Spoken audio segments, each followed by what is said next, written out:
Hiya, I'm Katy-Rose, and this is Map Your Potential, a channel about purpose, science, and well-being, dedicated specifically to helping curious souls to understand their personal power, to feel energized, and design an intentional life. In this video, we're going to talk a little bit about building a life vision, why it's important to do it, what happens if we don't, and where to really make a start with that. So most seekers have probably thought a little bit about the future. We're coming up to sort of New Year. It's December at the moment, and I think we've all had thoughts about where we want to be and how we would like our life to be and how we'd like to experience it, and about that kind of sense of accomplishment or purpose that we all kind of want to fulfill at some point. But the idea of planning out our goals, the idea of crafting that vision can be a bit of a block. It can feel too difficult. It can bring about some kind of resistance, essentially.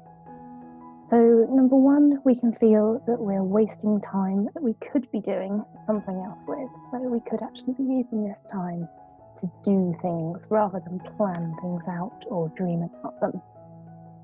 Number two, we might worry about planning in detail to the point that if something changes, we have to replan it all over again. And that just feels like a waste of time. And three, we don't want to commit to one idea, or perhaps we don't know what we want. So it's not uncommon. We are not really taught how to know ourselves, how to really understand our deeper values. So one of the things I think we sometimes struggle with is actually committing to, this is what I want, this is how I want my life to look, this is what I would like to be experiencing in a week, a month, a year's time. So with all these blocks and all this resistance, it's understandable why we might struggle, why would we bother to spend all this time to do this? But these blocks do tend to mean that we don't always make as much progress as we would like.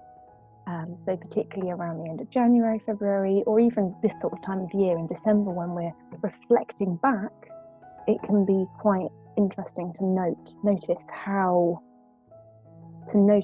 we are feeling about what we've accomplished, what we've managed to do, the experiences that we've had. Because actually it brings its own fun, those sort of things. The lack of progress can make us feel guilty, it can bring about regrets, we can start doubting ourselves for the future based on the things we've done in the past. So this is why it might be something to think about in terms of crafting that life vision for yourself and for the next few months. One of the things is it doesn't have to be set in stone, it doesn't have to last forever. You can make it quite time sensitive. Another thing would be to just bear in mind that we can go with the flow, so things might change around a little bit. So if something happens, of course we can change the plan, or actually if we get a month into something, into a new habit or a new change, and we decide, this isn't for me, that's fine, that's okay. At least we found out after a month rather than never trying it, never getting that far, always wondering if we would like to do that.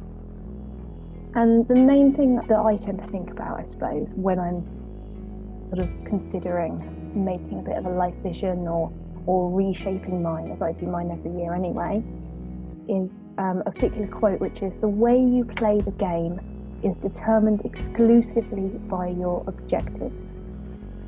So if you are playing an open world game, but what you want to do is get 100%, you're going to play it incredibly differently than if you are, I just want to feel the main storyline and that's enough for me. And there are plenty of games out there where there are, there's open exploration, there's people who are there because they like building, there are people like there because they like combat. I'm someone who quite likes collecting things, so I like the kind of collectathons, little quests. I'm playing this character on this journey and there's a quest and I've got this, I need to, advance and then level up. So it doesn't really matter. The game we have is life. But the game, the way that we feel about the game, the way that we measure success and achievement is determined exclusively by what we want, what we're playing for. So are you playing this game of life because you just want to have fun and go out with a bang? Or actually, do you feel you've got a book inside you that you want to write and you feel you have to get out somehow? So that's just something that I wanted to mention today, because as we're coming up to the end of the year, people are starting to reflect, people are starting to talk a bit about, you know, crafting the new year, the fresh start, making a new life vision. And I think one of the key things with what I talk about, which is that intentional life design, is that you need to have that intention, else you don't know what you're measuring against. So if you don't have a particular goal, how do you know when you've met it? And that goal, for those people who feel they don't know what they want, it might be a feeling, it might be an experience, it might be a scent. So your goal might not be to have a certain really concrete outcome, like a book in your hand that's yours. It might be, I just want to get less stressed on a day-to-day basis. I want to feel, generally over a week, 4 out of 7 days, I'd like to feel that I've got enough energy to work on my little passion project. So you don't have to set things in stone. And your passion project might change throughout the year, but that sense of energy might be a thread that runs through that you can aim for. That might be your objective. It's not to finish a painting, to write a book, to sew something. It's to have enough energy to work on whatever project that lights you up at that time. So what I'd like to hear from you is what you found most useful from this video. Is there anything in particular that you're going to pick out and think about for your own planning? And also, what kind of things stop you from crafting that vision or moving forward? What sort of difficulties do you find? Leave a comment down below. If you found this useful, please feel free to share it with your friends on social media. And there'll be some links in the description if you want to connect with me further.